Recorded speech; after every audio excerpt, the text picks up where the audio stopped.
Hey, welcome. This is the Jamaica Basketball Project. I'm Rick Turner, head coach of the Jamaica national basketball team, and I want to thank you for joining us again today. This is episode, what is this? Episode 17 already, and we are kind of trying to get rid of some of the boredom of this quarantine situation.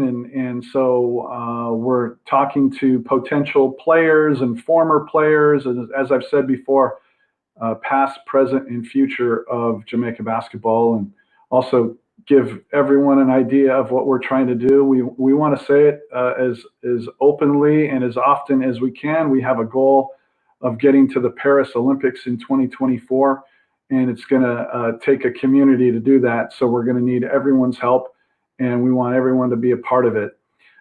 Someone who has a great lineage in Jamaica basketball is my guest tonight.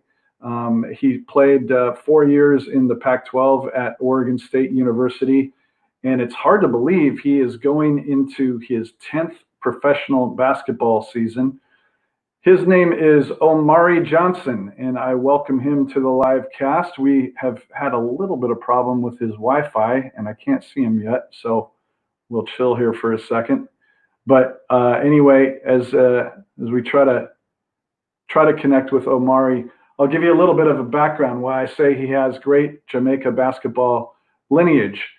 Both of his parents, Dave Johnson, played for the Jamaica national team back in the day. And his mom, Jennifer Gordon, also played for the Jamaica national team, and moved to the States when he was just a youngster. And, when it's in the genes, it's in the genes. And Omari, as well as at least one of his brothers, and that's one of the things I'm going to ask him about, is his other brother, have played basketball, and we're going to try to get all the background on that here momentarily. I'm going to take him off.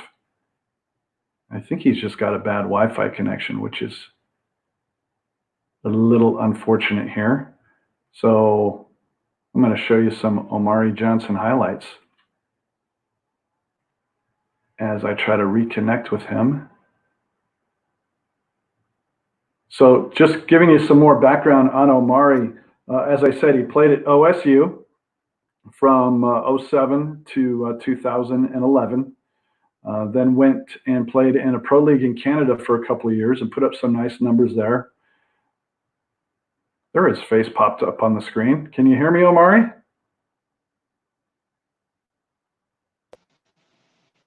Can you hear me? Yeah, there we go. I think you got a Wi-Fi connection that isn't fantastic, but you there? Yeah. This is cool. I kind of feel like this is like ESPN because I see all the same technical issues with those guys as well. Take this off real quick.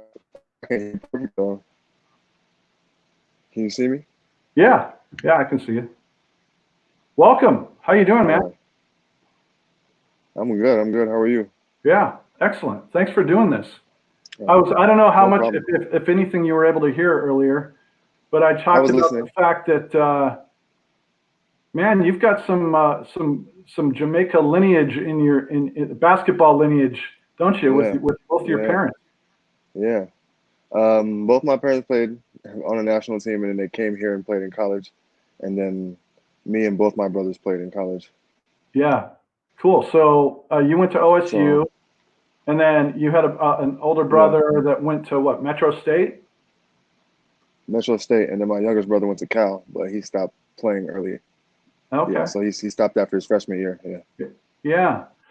So you took off from Jamaica. Your family took off when you were pretty little. Moved to LA. Yeah, about 2 or 3. We moved to New York first. Oh, okay. New York first, because that's where my dad's side of the family was. And then we moved from New York to LA when I was like 5 or 6. Yeah. And then you ended up going Yeah. to high school in LA at Dorsey. Dorsey High School. It was a pretty good athletics program all the way around, and our basketball team was pretty good the years I Yeah. was there. Yeah. Yeah. So were you kind of a late bloomer type guy, or were you a hooper all through high school, or and I mean Uh, obviously you played, but I mean were you the uh, man all through high school, or how did that go for you? oh, I wasn't a man all through high. It wasn't like younger dudes to have such a high role. You had to earn your stripes in my high school. So I think it helped me out further life. But I wasn't a man until my senior year. All the other years we had pretty good players too. His son, our coach's son, played. My brother played on the team. We had a dude named Jordan Hamilton who played in the NBA. We had a few guys. Carlos Garcia, he played in the NBA and overseas. So we had a lot of guys. So tell me about the recruiting process. What was that like for you in high school? Did they come early, or was it later? Was it more AAU based? How did that go? It was more AAU based. I kind of got I didn't really get a name in AAU until after my junior year. I played with ICANN All Stars with Rock Johnson as a coach, and I had a couple pretty good tournaments, and then it was in front of some Pac-10 scouts, Pac-10 at the time, and a couple more schools pulled in from across the country, but I kind of wanted Pac-10 because at the time it was the #1 conference in the country, and I Yeah. wanted to play in it. So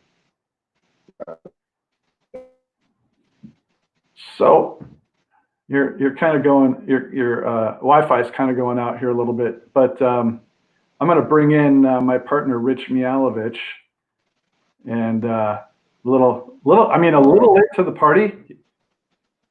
You know what happened?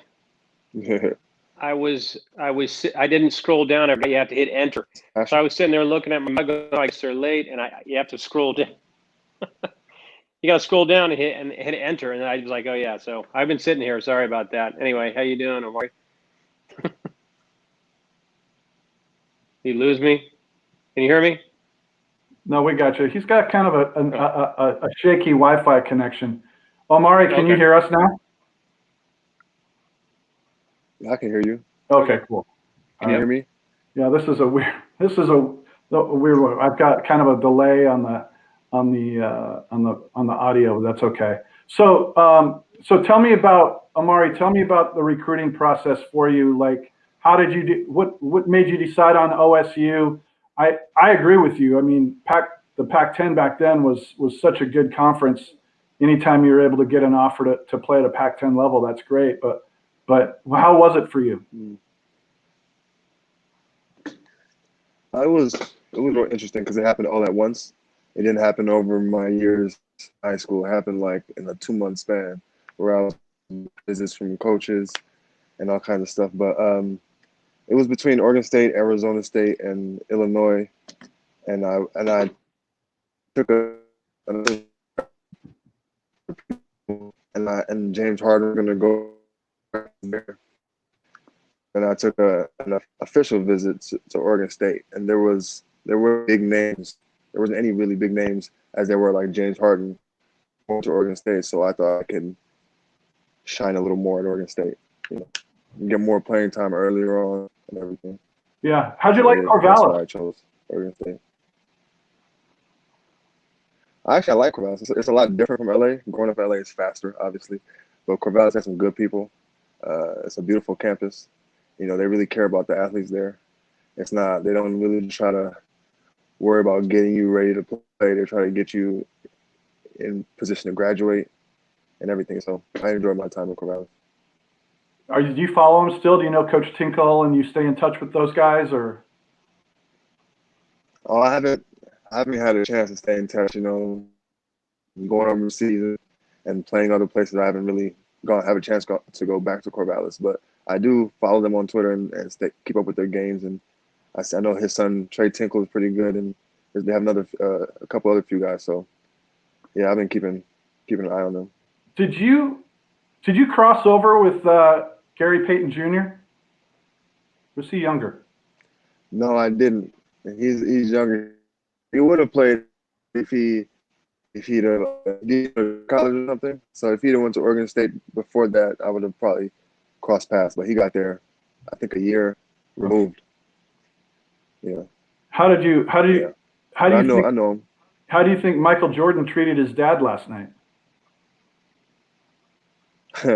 Man, I just watched the rest of it, honestly, and I like how he treated his dad. His dad's a trash talker, and Jordan shut it up, man. So when did it kind of occur to you that I might be able to make a living playing basketball? When did that light bulb go on?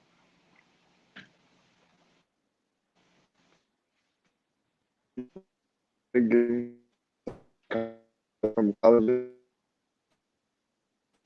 that's probably when it started. I was like, man, taking it's just paying for high school coach. I guess he saw some stuff in me and a few other kids, and every morning we get up 5 in the morning and work out before school. So he kind of helped me get ready too. So for like a whole year, I was working out before class and after school. And you've had quite an interesting path, because Yeah. I don't think a lot of guys dream of their first professional experience being in a professional league in Canada, but that's where you started out. I know. How was that experience? Yeah. It was rough. It was the first year of the league when I first got there. My first year out. My first year was a lockout. There was a lot of weird stuff going on, and I didn't have the greatest resume coming out of college. So my agent and I understood that we had to kind of build my resume after college. So we collectively chose Canada because the coaches that were in Canada, there was a Spanish coach, a former Spanish league coach, and there was 2 or 3 former NBA players coaching. So we said that maybe if I just put my talents in front of those guys, spread the word, and we'll see what happens. And in 2 years in that league, I was there for the first 2 years. After that, I went straight to the ACB in Spain because of the Spanish coach there recommended me to a team. So my plan worked, and that's how it kind of got started. But the Canadian League was a little bit rough. They need to learn how to be a league, and it took. But they're doing well now. Apparently, they've been on for like my whole career. Well, I think the cool thing about that is that you had a plan for one, and then you didn't let an ego get in the way of the league that you were going to play in. It sounds like you just wanted to play. You wanted to get on the court and stay in the game and show people that what you can do. And as you said, your plan paid off. But it's good that you were able to kind of put that ego away a little bit, right? Yeah, I mean, coming out with the not so great stats I had, so I was a little bit disappointed with my not my career, but the way I produced in my career in college. I was trying to produce a little more. So coming out, I already knew I was behind the gun, so I know I had to build my resume anyway. So I might, close to the home for people that maybe could spread the word. So, and I have no problem with digging in. So I just decided to do that. And then you went to Spain, you went to Lithuania, and then you finally got an opportunity with Memphis. And kind of explain that. Yeah. Did you played for Memphis a little bit? You played with their G League team. Talk about that. Yeah. So after Spain, actually, I started getting a lot of workouts for NBA teams, and then I ended up being on a preseason with the Blazers, and that kind of helped me. And I got into the G League after that. And I did pretty well my first 2 years in G League. Then I went to Lithuania, which we're a top 40 team in the world at the time. And then I came back, and then I went to Memphis. I played for Memphis Hustle. It was their first year in the G League. And I went there because Glenn Cyprian was the coach. And then he called me on the phone and talked to me and said that he can work with me to get to the NBA. He thinks I have the talent too. So that was my goal this whole time. So I went out to Memphis. He featured me and my teammate Marcus Teague, and we didn't have such a great record because our team was kind of up and down with call ups and two-way up and down. But us two had pretty good seasons, and some other guys had good seasons. But Grizzlies called us up from there, and then at the end of the season, I was on the Grizzlies. So after that, I played. Oh, go ahead.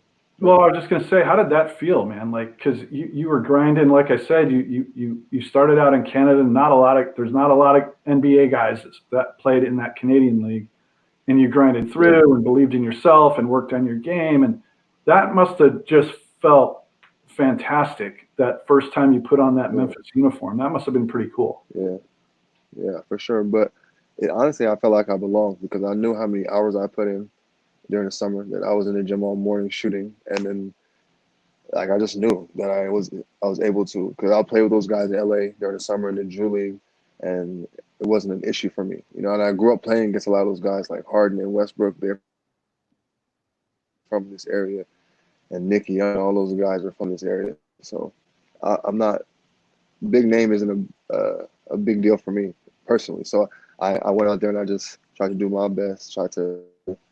So it was a good experience. Very good. I mean, it just kind of shows you, man, there's so many guys that if just given the opportunity, there's so many guys that can really play that never, for whatever reason, wrong place, wrong time, they're with the wrong team, the right eyes don't see them, they try out with the wrong, but they just weren't given that opportunity. Like you said, you knew you can play with guys, you knew you could play at that level, but it took that long for you to get that opportunity. Isn't that that's just kind of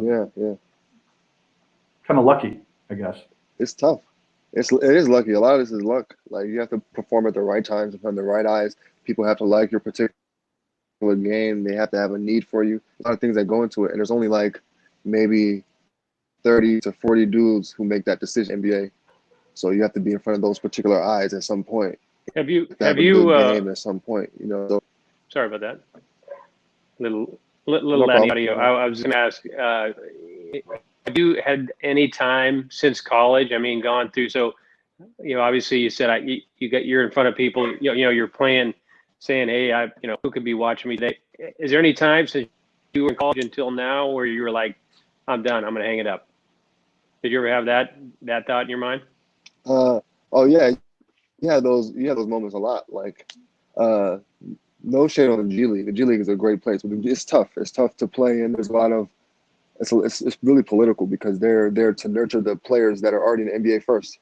So you, as a player in the G League, who think that you're like equivalent, you're the same to those players. It's hard to take a back seat, and then especially when you think you may be able to perform better, or you do perform better, but it's just his position at the time. He's more important. So those times, for sure, or overseas when you're by yourself for 6 months, and that's 6 month hits, and then you're just like you're in your house by yourself, your family's asleep, and it's daytime for you. You know what I mean? It can really hit you. You'd be like, I can only imagine. Yeah. I can only imagine. I kind of lost a little audio at the end there. So let me ask you, Omari, tell me about the transition from college to pro. What was the toughest part about that? Was it the physicalness of it, or were they playing a more intelligent game than you knew at that time? Or tell me about that transition. No. For sure. The different game mentally. I think the game for college is like best player pretty much is gonna get faster. The difference is, I think, being a professional, having to have your own time, call you to come work out or do anything. It's all about the investment. I think we lost him there. He's going to come back here in a second. We'll get to some questions. Got Gary Reed in the house, Willie London, Anthony White, KD Sevens, Coach Rowan is here. Joel Hobbs is watching. And so just appreciate those guys jumping on. I also want to tell you, while we're waiting to get Omari back, that the interview guys, Gary and Willie, are going to be doing another podcast or live stream tomorrow with Mugabe Thomas and Tommy McDonald. And that one's at 1 o'clock in Jamaica and 11 o'clock a.m. Pacific, 2 o'clock on the East Coast. Let's try to get Omari back in now here. You good? Okay. I see you. I just don't hear you. Are you muted?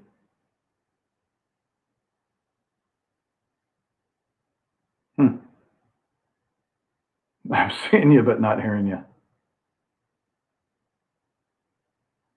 I'll take him off here again and see if we can. Sometimes when you do the live stream, I'll bring Mianos back in. You've been through this before, haven't you?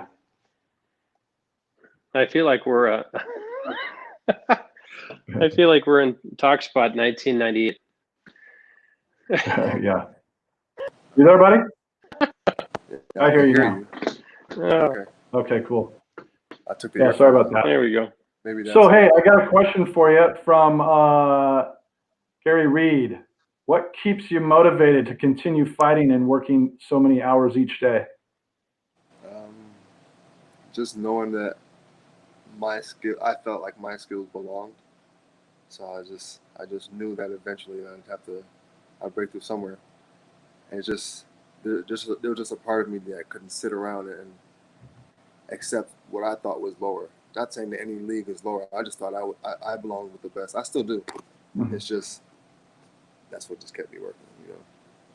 Go just rewind a little bit because we had the problem with the audio. Just and you can give me the Reader's Digest version, but just that transition from college to pro and what that meant.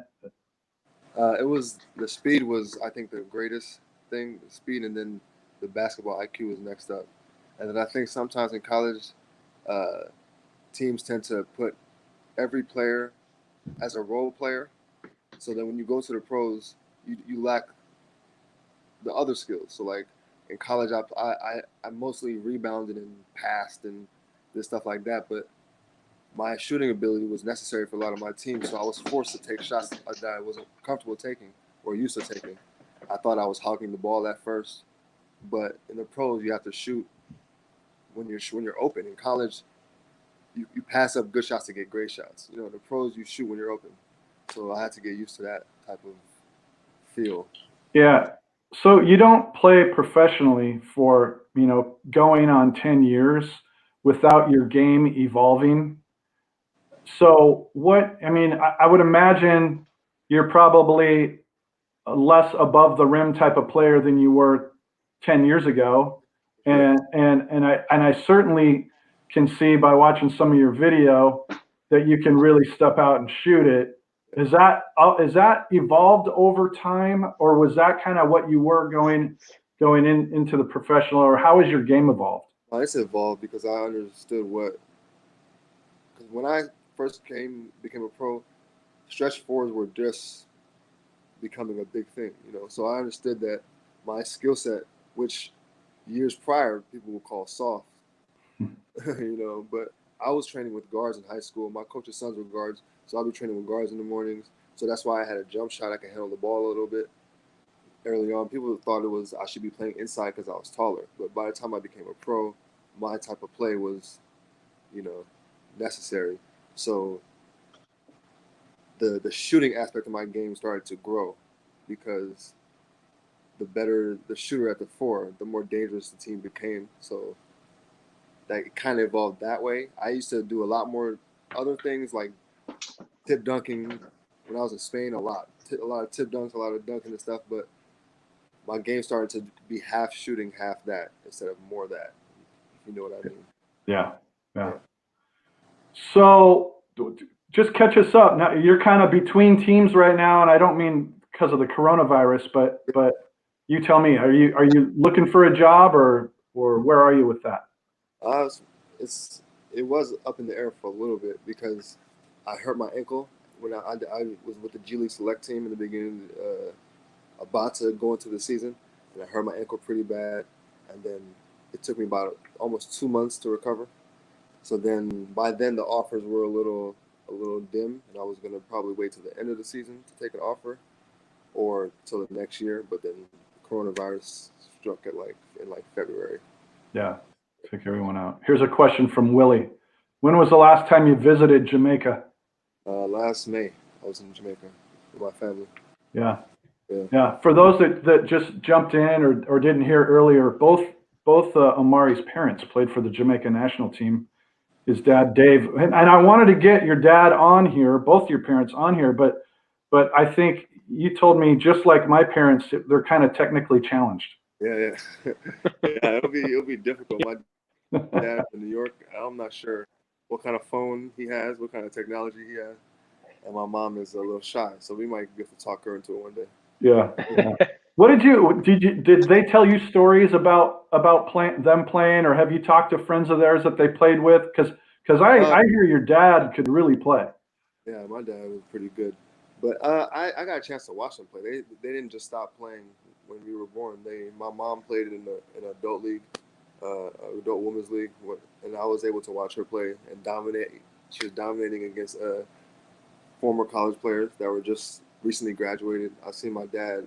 My dad used to take us to Venice Beach out here and play all the time, and we watched him play. My older brother went to some of his games because my parents they were in college in Jamaica, but then they got scholarships here in America too after they went to college in Jamaica. So then my older brother and I were pretty much old enough to exist while they played. My mom was in college while we were in New York, so she was playing basketball at a JC in Texas, and then went to Florida Tech while we were in New York young. So Yeah, that's cool. That's great. Well, we gotta work to get one or both of them on sometime. Yeah, for sure. Because as I said, we want to talk past, present, and future Jamaica basketball. And I just in talking to some people, I don't know that there's a great history, kept anywhere of the game, and so that's just it's really cool that they were part of it. Yeah. So I hesitate to beat you over the head with a question like this because you probably get it a bunch, but tell me about being coached by Barack Obama's brother-in-law. Was there anything to was there any benefits to your team or any cool stuff you got to do at that time? We did a lot of cool stuff.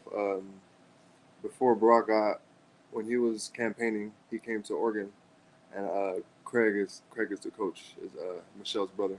He got us to go meet Obama, and we went backstage with him when he was campaigning.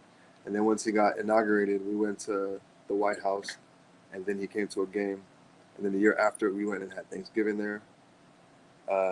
We traveled with Secret Service. Yeah, so it was pretty cool. We got to meet Barack and Michelle a few times.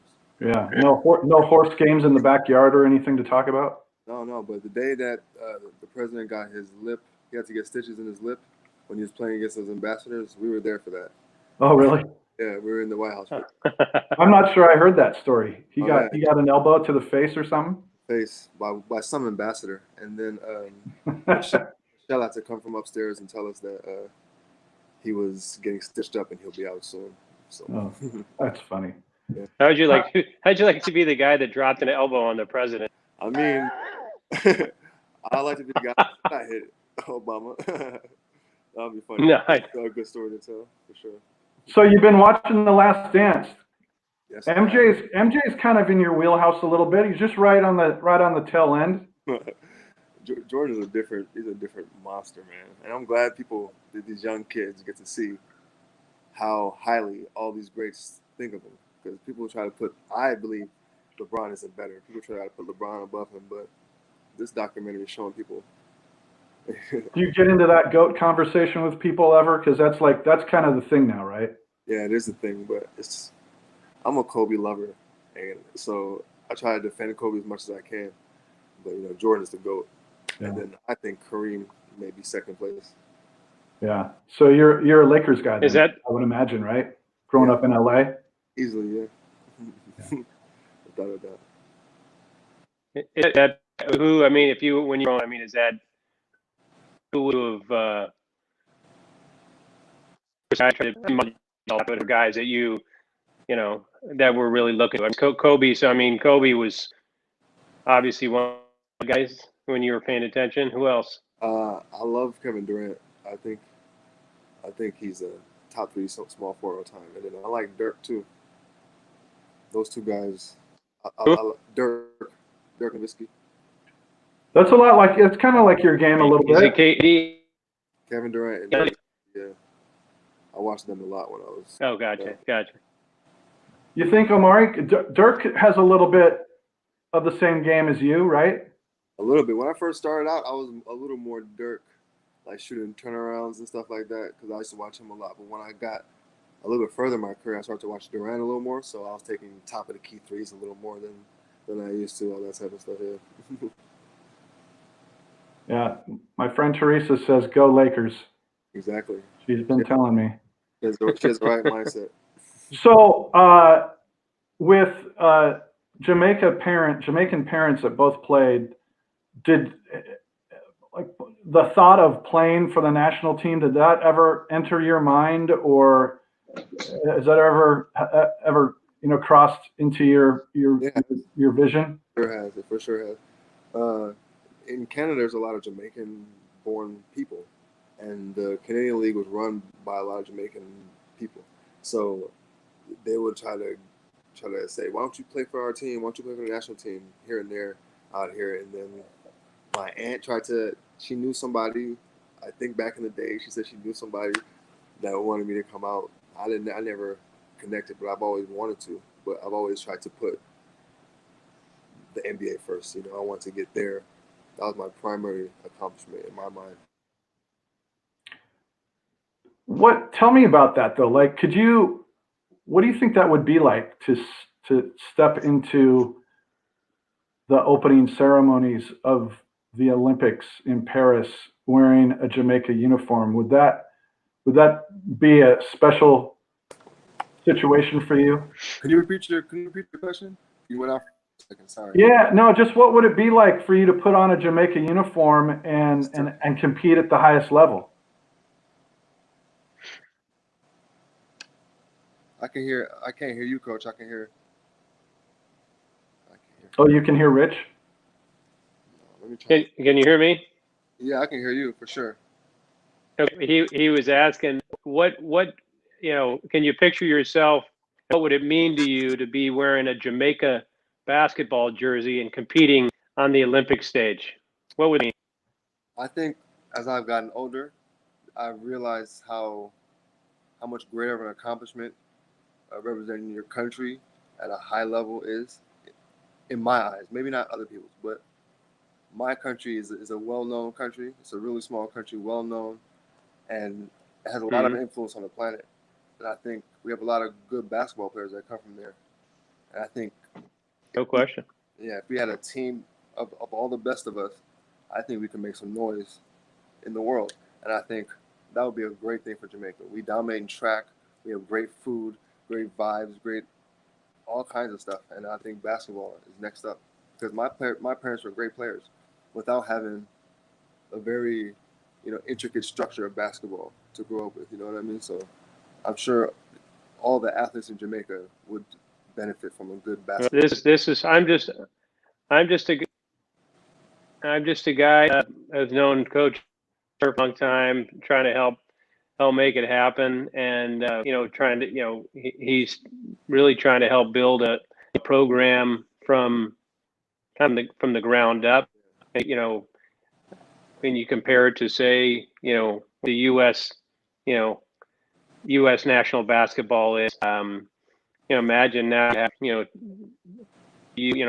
obviously Coach Turner can talk about this more, but I just it's fun for me to think about because I've known that how much Rick spent doing it in Jamaica for the last 20 years, coaching basketball at many different levels, and so it was I think it'd be just a really great thing. And so I'm partnered with Rigger in the States to try to help make it happen. So I think it's a matter of, like you said, I'm learning more about it, over the last year as I kind of hooked up around this about getting the number of talented players at kind of different levels, from college like yourself that, so it's a matter of putting that together. You got to start, in Paris, years away, but it has to start building. I mean, there's 12-year-olds that'll be, 16 at that time. They have to start to be brought into the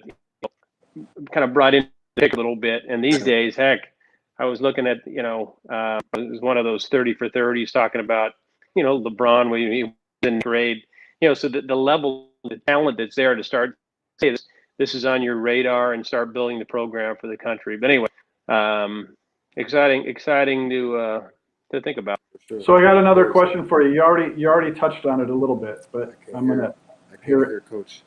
You might have to relay the message. Oh, MJ Lon, who's your GOAT and why? From Willie London. MJ is the GOAT. He never lost in the finals. His career efficiency is greater than LeBron. And LeBron hasn't even had any his down years yet. So Jordan's efficiency includes his down years, and it's still higher than LeBron's. And Jordan is the highest career point per game average. Come on, man. There's a lot of things I can throw out there. I like you said. I like that about young kids, seeing Jordan. And I don't always, me personally, just I'm a basketball fan. We lost our team years ago from here in Seattle, right? But I don't look at comparisons because it's just the type. It's just different styles of basketball. So everyone has to just say who's the greatest of all time. Anyway, it's funny. Yeah, I mean Jordan for me, he's only a few years older than Rick and myself. But we had Seattle Supersonics that were kind of our lives growing up. I mean, there were no Michael Jordans, but anyway, and I haven't seen 7-8 that was on yesterday. Yeah, so I haven't seen it yet. But eight is rough to watch for you probably.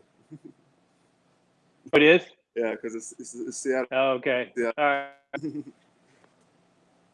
Well, my son's 13, so I'm gonna make sure he watches part of it. And I think it was when they were talking about when he wore the original his original Jordans. Yeah. Because he was when he was going back to play at Madison Square Garden. Because a buddy of him or a friend of mine at Goodwill, an old pair, and he gave him to understand the context of like what are the Jordans about and what is it, what's an Air Jordan that goes into all that stuff. But anyway, yeah, I love it. Brings me back to because it's all those cover the Sonics. Yeah. I'm kind of a hometown guy. I miss my Sonics. But anyway, Omari, do you hear me now? Yeah, I Is this can. any better? Okay, Yeah. cool. All right. I just want to say I appreciate you doing this, man. Oh, no problem. Thanks for having me. Yeah. We'll stay in touch on things, and we got to work on getting Jen and Dave on the on the live stream. We'll talk some old time Jamaica hoops. Yeah. They can talk hoops. Yeah. So so how's the ankle? You ready to go now? Yeah. I've been hooping. We just got to get rid of this virus. Yeah, man. I can't wait. Yeah. All of us. Thanks for doing this. Appreciate it, buddy. No problem. All right. Take nice care. to meet you, man. Take care. Meet you guys. Yeah. Have a good All right. Later. See Mianos. Another fine character. What's that? Technology. Yeah. Can you hear me? Yeah. No, I can. I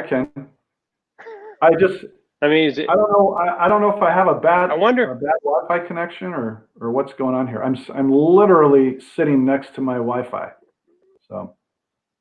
I don't know. It could have been him or it could have been partly me, but that was weird that he could hear me and not you. Anyhow, what are you gonna do? Yeah. What are you gonna do? So I know. I was saying, I think before you came on that I saw this same thing on ESPN earlier, so I feel kind of professional with this. Okay. All right, I'm going to remind everybody tomorrow at the what is it? Jamrock Interviews on YouTube. Gary and Willie are going to be talking to Mugabe Thomas and Tommy McDonald, and they've done. I think this is maybe their 6th or 7th that they've done in this kind of series in the last week or so, and they've all been really good. And so if you've got some time and they've had some Wi-Fi issues here and there as well, so you got to kind of have some patience when you're doing this thing. But check out their stuff; it's really good. If you're interested in Jamaica basketball, those guys have their finger on the pulse of what's going on, and so that'll be cool. We'll be back at it on Wednesday. Check Facebook and check YouTube, and we'll let you know. I'm pretty sure I know who it's going to be, but until I actually confirm it, I don't want to say anything. But we'll be back at it on Wednesday. And so I guess before we let you go, there's a couple of things I want to just ask people to share this, whether it be on Facebook or whether you get into your address book and on YouTube and you click the little arrow that points that way and share it with people and tell people about it and talk about it, and anyone that you think might be interested in being involved with this project. And again, we're trying to get to the Olympics for the first time ever in 2024, and we need a lot of people on board to make that happen. And so we don't want to leave anyone behind. And yeah, please go ahead. Yeah, I would say, if it's okay if I say this, I know a lot of people think they have good ideas. Ideas about some of the things that that we're trying to do. Obviously, it's a 501c3. It's a nonprofit organization, but part of this where I'm trying to work a little bit is to help raise money. So there is the Donate to Jamaica, but we're also looking for and I'm sure they're out there again in the greatest time, but from a corporate standpoint, just started to have some really good conversations that all kind of came to kind of a halt about 3 months ago. But interesting things to think about, because I think it's a good story. I think there are global companies that would like to be involved, and I hope that's okay if I say that, Rick. I know there's a lot of people that they want to put their spin on it anyway, but I think we're willing to to listen. They have a great idea. It's a large undertaking, and Rick Turner's putting a lot of himself into this, and it's a collaborative community kind of. So yeah, no, so just right now, more than anything, I just want people to share it with their friends and tell people about it, and because you never know when you're sharing it and then they share it, who is going to run into it and who might really enjoy the mission and what we're trying to do. You can follow us on Instagram. That's my handle. The National Jamaica Basketball Project handle is right there. That's our Twitter handle. At the bottom of the screen is the web address, www.jamaicabasketball.org. So yeah, do it, man. Like let everyone know about it, because it's going to be a fun journey, and it's going to be historic as well. So until Wednesday, Richard, thank you. You'll be on time this Wednesday. The button. I was sitting there staring. I forgot to hit the button. Damn it, my bad. All right. See you later. Later. Yep. Bye. Yep. Bye.